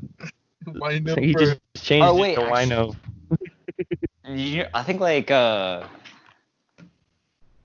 think that also with Keanu Reeves in her or something like that, or like they were like fake married but like just friends. I don't know. Possibly. That's a little out of. I was a little young at the time of that happening. But anyways, Heather's great movie. Heathers, Yeah, it is a good movie. But no, so like yeah, the album that I've kind of been repping like the most is like Dear Diary, and so Ryan, what's the untitled hidden track called? Dead Baby Kickball. Yeah, Dead Baby Kickball. That's what it used to be titled. The only reason why I know that is because that's what they titled it on the MySpace. They didn't call it untitled. They just called it Dead Baby Kickball. Wow, that's a fantastic name. Right? Very dark. Oh, well, I don't know. Like back when I was a kid, like dead baby jokes was like a thing. Yeah, I like it. they were definitely really, really funny. Over to David's, I don't know, David's age group or whatever. Yeah, I mean, being edgy for the sake of being edgy was basically the joke behind Yeah, it. it falls into, it falls into that. It was probably more middle schoolish. They got old pretty quickly, I think. Yeah, it got old. Yeah. Middle school got You need old. more material. You couldn't just survive off dead baby jokes. I mean, think it was yeah, just shock value. It was Yeah. shock value back in a time where, you're a teenager. You don't hear shit like that. You hear that, and it's like, whoa, this guy's dark. Well, no, I think it was more like middle school for me. I think. Yeah, definitely middle school. Literally, guys. Like, In high school, But like then you could do a throwback, and they'd be like, "Oh shit," and then but you couldn't survive off of it. yeah. I don't know, man. Like if you're in high school doing dead baby jokes, like it'd be kind of weird. Fringe, bro. But no, this is literally back in middle school. I looked up an app, and there's literally an app for your mom jokes dedicated for that. I swear to God. So it's like, You guys yeah, have it so easy. huh? I said you kids have it so easy with your apps. I'm just kidding. Right. Right. We had to come up with those originally back in my day, right? We had to use FGs. That's Jeeves. Is that even a thing anymore? Probably not. What are those? Because I don't know. Oh man. But Eddie, what is it? God, I lost my train of thought on that one. Anyway, Maybe kickball. yeah. So like that. So that's like the last track on Dear Diary. That's like one of so like I have like a set of songs that really stood out to me. So Dead Baby Kickball. I really like that track, especially the rap verse that's thrown in there. Like I thought it was a really cool like addition to throw in. Like it really caught my ear, and I was like, hey, that's cool. Let's see. Another track is so. I liked you better before you were naked on the internet. That track, like it's really different from the entire album, but it's honestly one of my favorites. Wait. Huh? Sorry, I just saw that Chuck Norris died. What? But But then I he don't know if did. it's real. Did he? It's not. It's It's not. obviously fake then. Yeah. It's fake? Yo, Never die. Because it's like, does it say he died of coronavirus? Yeah. It's not real. It's Keep fake? reading. Okay. It's fake. I know it's shocking, but it's not real. Jeez. That would alarm anybody. I trust me. I know. mean, not that I'm was a Chuck alarmed Norris with- fan, but I didn't really feel like reading the whole thing. But If Chuck Norris died, the whole world would collapse. Trust me. We would all be dead. The guy's he's holding our us all Atlas. That's obviously false. The world God on his can't shoulders. die. He's the Chuck internet's Norris first kind of sucks, big- but outside of, well, I probably shouldn't say that. I'd probably kick my ass, but But yeah, Whatever. I liked you better before you were naked on the internet. Like yeah. I wish that song was longer. Yeah. The title's kind of funny, but it's kind of like a representation of like that MySpace era, like scene era. Like I remember like just nudes always being like leaked, like like within like your friends group or whatever. So I I don't feel know. like that's still a thing for This sure. is very relevant to high No, school it's still, college kids. it's Yes. still a thing, but like I'm saying before MySpace, like there were no nudes like popping off because what Really? did you took like Polaroids. Oh. I totally had it. Okay. Interesting. I couldn't, man. Wait, No, when could you even send pictures? When was the earliest time you could do that? Probably I mean- early mid 2000s. Yeah, probably early 2000s when you could send attachments to like through email. Yeah. Email nudes, yeah. Dial-up nudes. Ooh, them dial-up nudes. That's great. No, Like a girl would call you on the phone, be like, "Hey, I emailed you nudes. All right, I'll call you back in like half an hour." Because that's how long it would take to like get on the internet and then to download the photo. oh god. See, I don't know how you survived in that. Oh, I didn't survive during that. A lot of patience. See, I like my nudes quick and free. But anyway, so so this other song, what is it? Since Right, y'all that all makes know David's Snapchat. Y'all should hook him up. Then, dude. No. Wow. But Ride the Wings of And that's the end of our Pestilence. podcast. We're taking down now. I- We've been canceled. Ride the Wings of Pestilence. Great song. Amazing intro.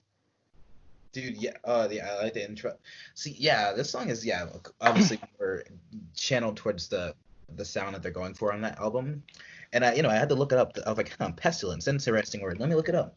So it says a fatal epidemic disease, especially bubonic plague. And it's funny because, ride the waves of, an epidemic disease. And I was like, dang, with this current climate, that's very interesting. I believe it's from the Bible, right? Exodus, something like that. I think it has to do with like Moses leaving Egypt or something. It's one of But I'm no religious scholar, so what? It's one of the I saw the Prince horsemen of of Egypt like a few apocalypse. times, so probably. But What? speaking of a pandemic, when I first created a pandemic playlist, the first song was "Kiss Me, I'm Contagious" by From First to Last. All right, I don't nice. know. They've always been about the pandemics, I guess. But you were saying? I just found it weird how topical that was, like just that lyric in the title, like especially discovering that song now. but yeah, like those three tracks, like I said, Ride the Wings of Pestilence. Yeah, I liked you better when you were naked. That song, and Dead Baby Kickball. Those are a few songs that really like stuck out to me for this band, and I plan to listen to more because shoot, yeah, I'm digging this band. Yeah, that's so interesting because if I were to pick a top 3 from that album, it would be Populous 2, Secrets Don't Make Friends, and Note to Self. And dude, yeah, Nose to Self is good. I definitely noted that track a bit more too. Yeah, Note to Self is like that their Skrillex? hit. What? Like I was asking David, is it crazy to you that that's Skrillex? Dude, I had no idea. Yeah. I first knew him as Skrillex. I had no idea about this. What's really weird was I remember like in high school being like discovering like in my friend group discovering From First to Last and then being like, yo, this is Skrillex, because like it's weird. I guess it's weird because like it was before like our time, like as far as post-hardcore stuff goes. But like I discover it, I showed it to everyone, and then like I find out later it's Skrillex, and it just makes everything cooler. And it's like whenever y'all were talking about From First to Last, and I missed out on it for part of it because I was eating. We were talking about the Skrillex. I was talking about the Skrillex stuff. That was like I really want to get on with that conversation. But yeah, that's mainly all I have to say about that. Yeah, I wasn't too into the dubstep scene, so I wasn't super familiar with him. That's a little bit after you, I think. Yeah, especially this earlier stuff. Like earlier, Yeah. I didn't start picking my own music choices until like 2010s and later. It's just like That was like peak dubstep, like probably like 2012. So 12. Yep. You're like at the age group for people to like really get into dubstep. Yeah. It's definitely made oh yeah, for that was the biggest thing. Like right in the beginning of high school, we were all like dubstep and like screamo. Dubstep, yeah, metalcore, yeah, exactly, yeah. And it was like because Skrillex, we bridged over was the thing though. I think it was like Oh, that's dope. like and then like all these guys who were going to Warped Tour together, or whatever, like they're like becoming DJs and shit for a little bit, and yeah. Man, yeah, man, I missed that scene. I never Yeah, got a me chance too. to full run it. Like That was that. fun, and it was over so quickly. Like by 2013, I feel like it had already gone pretty downhill. So Yeah, man, that's sad. But besides all that, yeah. So listen and follow Troy. Good band, love them. Also checked out Cienvar Chest Pressure. That's a track that definitely stood out to me. Like, are y'all familiar with that track, or it's like I need to listen to that one again. I mean, I've heard it. I probably would have to like re-listen to it. Yeah. That's fair, but no, that's just like it's like the first track from their EP, and it's a nice little number. I like I like the lyrics Donovan comes up with, like That whether. EP, Sorry, said that EP was great. fantastic. Yeah, I actually liked it more than the album that came later, at least initially. Like it just clicked a bit better. Yeah. What is? I just like the themes of, gosh, you're in a relationship, you may or may not have cheated or done wrong, that person that you care about, and then it's like, or like you have these conflicting thoughts, and it's like, is it worth getting this off my chest if it causes distress with, in our relationship, like harder, conflicts like that. I definitely like that song, and uh along with the instrumentals, it's just a banger. And my last pick, I know Ryan's listened to Sea in the Sky. Like, how about you, the rest of you guys? I think I had them for one of my recent listens on one of our episodes. So Yeah, it's yeah, but yeah, I have. a cool little band in the scene, and their song Visions. Like, I'm not sure if you're all familiar with that one, but like the chugging section. Well, first of all, I love it. I love a bit of chugging, but the chugging pattern. It reminded me of like this.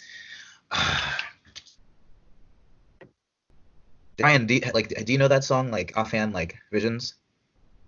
By who? Sea in the Sky. Oh hell no, bro. It's been a minute. It's been a minute. My bad. Nah, I haven't heard them in a long time. Dang. But no, like the intro is like it's a checking section, and it's like dun dun dun dun dun dun dun dun dun dun dun dun, that kind of deal. Yeah, And yeah. and I was like, that sounds really familiar to like another more modern, or well, I think this came out like 2014-ish.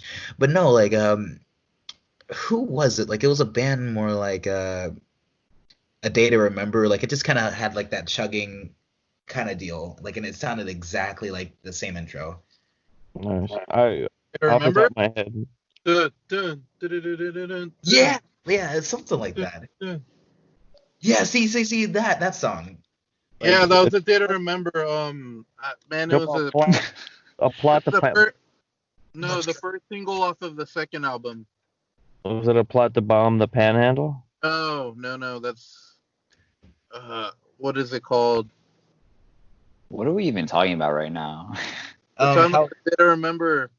But I thought we were talking bass? about Seas in the Sky. Oh, Yeah, so season. Downfall of Saul. Is that what you're trying to think Oh of? yeah. Downfall of a Saul by a day to remember. I don't know the track name, but like basically the song Visions by Sea in the Sky, like it sounded like they, those intros are like nearly identical or just super, they had the similar idea going in. Like if you listen to those two tracks. Well, in the intro of that A Day to Remember song, they're like mouthing the chugging. Like they're Yeah. it's not actually the guitar. They're doing it with their voices. Yeah. The rhythm's slightly different, but like it's still like the same kind of melody and like idea. Yeah. I thought I'd have to listen to A Day to Remember to fully, because I couldn't even think of who exactly it was until now. But yeah, that's just a little note. Like either way, that's my picks. Shoot, how about y'all? I think it's Cats. Ryan, right? Yes. Oh yeah, Ryan. Yeah, sure. I can go. I was checking out not the used last album that just came out, not Heartwork, but the album before, Imaginary Enemy. I was checking out that one. That one was a lot better because I had listened to Heartwork and I didn't. I figured maybe I was being a little too hard on the used a little bit, so I went and checked out the Imaginary Enemy. Very, very strong album. I was very impressed. I probably should have checked that out sooner. I've been listening to. I was checking out. I wrestled a bear once. I was getting that old MySpace hardcore, grindy core little flavor going on earlier this week with bands like that. Sky Eats Airplane, Totally Rad, stuff like that. Um, Other than that, I was listening to shit. I had it on the tip of my tongue, but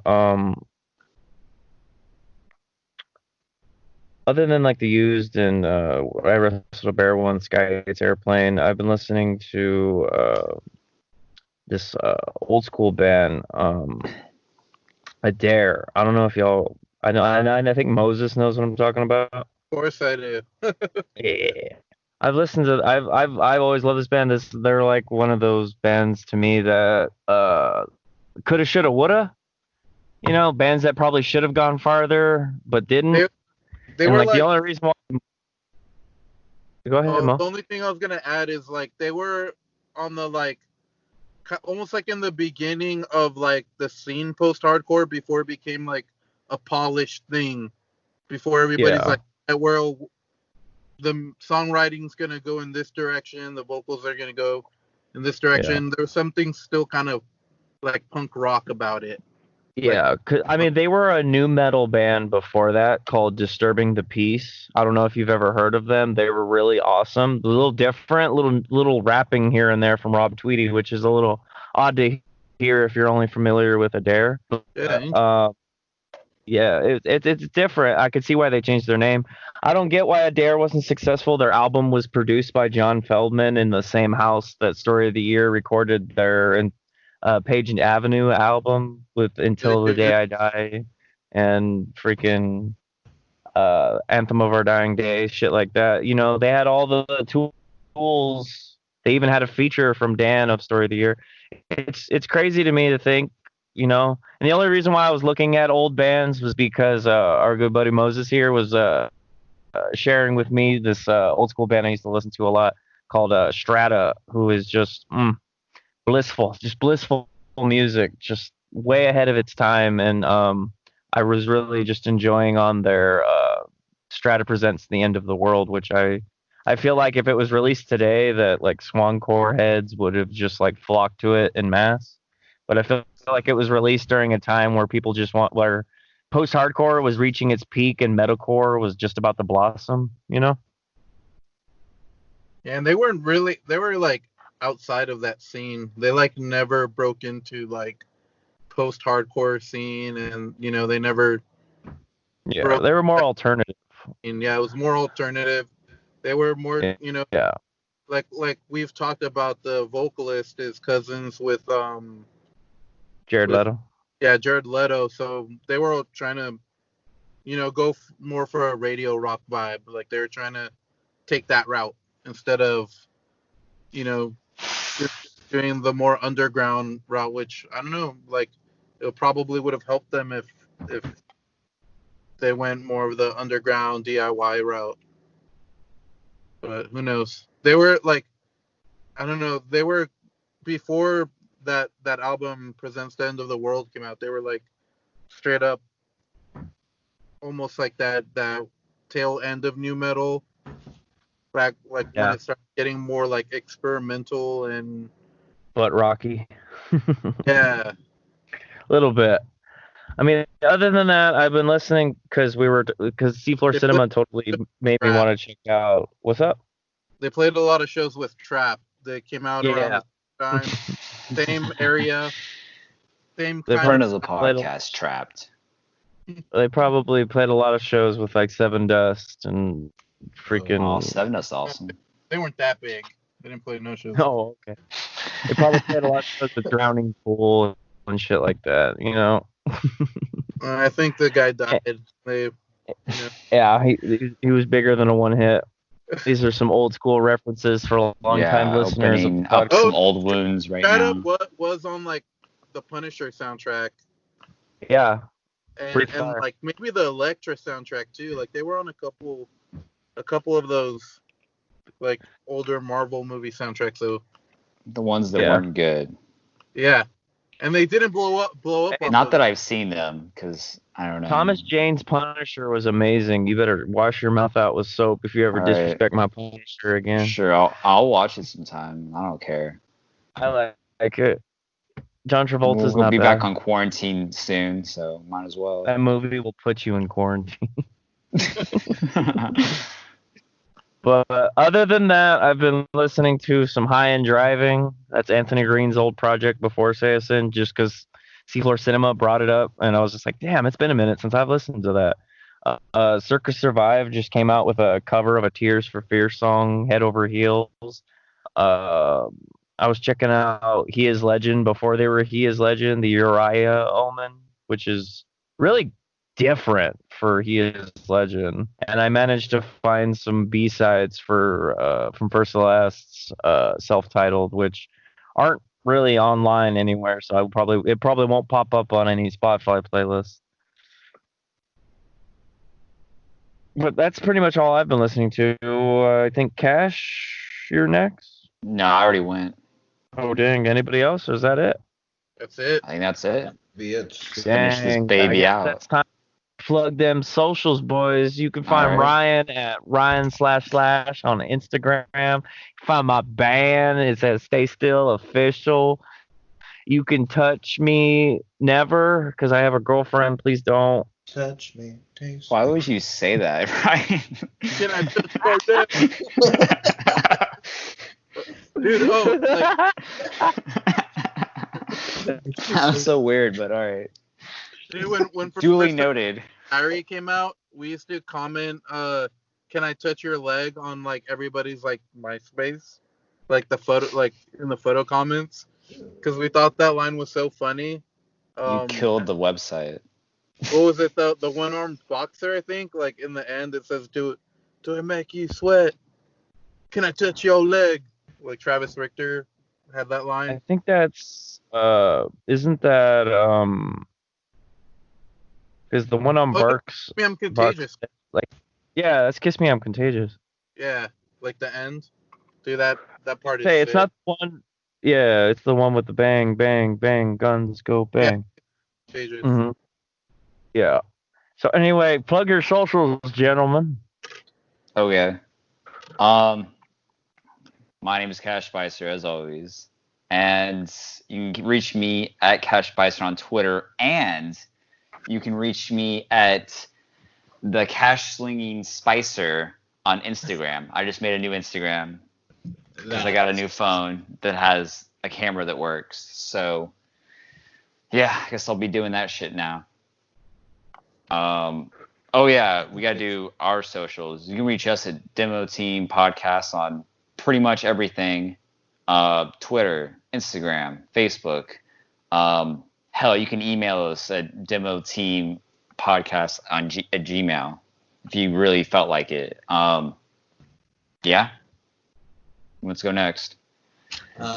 You can find me on Facebook at David Pottinger, as well as Instagram at pottinger.david. And Snapchat. No. Yo, I'm a good Christian boy. No nudes, please. But yeah, that's where you can find me. What about you? I think Moses? You. Yeah, through being Mo on Instagram and Shadow X Mo on Twitter, and that's pretty much it. I mean, I'm on Facebook, but yeah. What's your Finsta? For me. My Finsta is Redacted. yeah.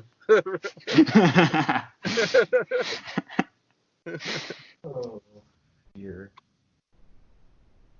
Alright. Did we get everyone? I think we did. All right. Yeah. So long. Have a Later. good week. Peace. Next week we'll be back with the Seafloor Cinema. Just kidding. We will be back. We will be on with Being Still though. No, that's like 2 weeks from now. Oh, my bad. Okay. I guess we'll be back on with Mothership. So be on the Part lookout two. for that. Check out Being Still while you have the Yeah. time. Shout out Being Get Still. some context. Anything else? I think that's about it.